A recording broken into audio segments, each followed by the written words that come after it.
任何一個想要年入100萬、幹出一番事業嘅女仔，以下5個能力都係你必須具備嘅生存之道，以令你同別人拉開差距。第一個，談判能力，賣嘢講價，同業主傾租金，到面試傾人工，同客戶談業務，甚至戀愛、結婚、離婚，生活中時時刻刻都需要談判。唔識得談判就好容易被人拿捏。俾一個百試不爽嘅談判技巧你啊，拆屋效應。提出要求嘅時候，先大膽提出相對離譜嘅要求，真實需求就會更加合理，更加容易被接受。例如你嘅預期薪金係1萬蚊，你先提出15000，然後再慢慢減落去，最終達到自己嘅真實目的。第二個，邏輯能力，如果你唔識得講嘢冇邏輯，話去到口上邊又唔知點樣表達，記住呢一個表達嘅萬能公式 PrEP 法則，適用於95% 嘅面試、匯報同埋即興發言。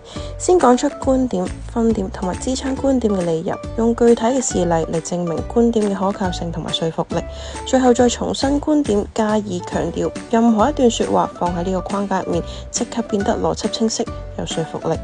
每次發言之前，喺手機上面記錄好自己嘅發言要點，再用 AI 生成思維導向圖，零散嘅信息一下子就變成有框架嘅信息。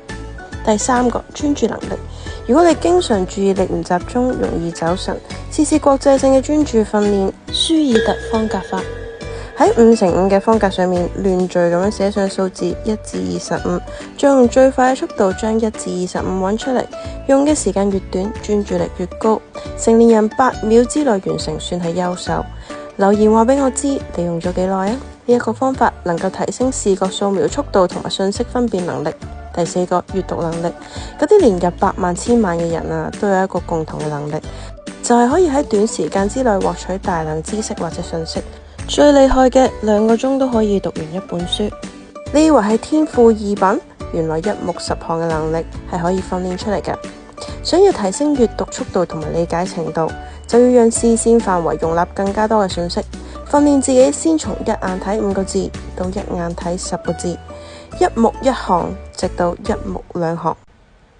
真正嘅一目十行並唔係一眼就可以睇到10行裏嘅每個字，而係當視線聚焦喺呢10行嘅時候，大腦會下意識捕捉關鍵詞，亦都係最精要嘅信息，並通過上下行嘅前文後理自動建構出成個段落嘅含義，信息獲取效率大幅提升。第5，行動能力，認知行為學話俾我哋知，任務越簡單，行動力就越強。想要提升執行力，短時間之內付出行動，就要降低行為啟動門檻。你未來嘅樣子都藏喺今日嘅行動入面，總有人會贏，而我希望嗰個人係你。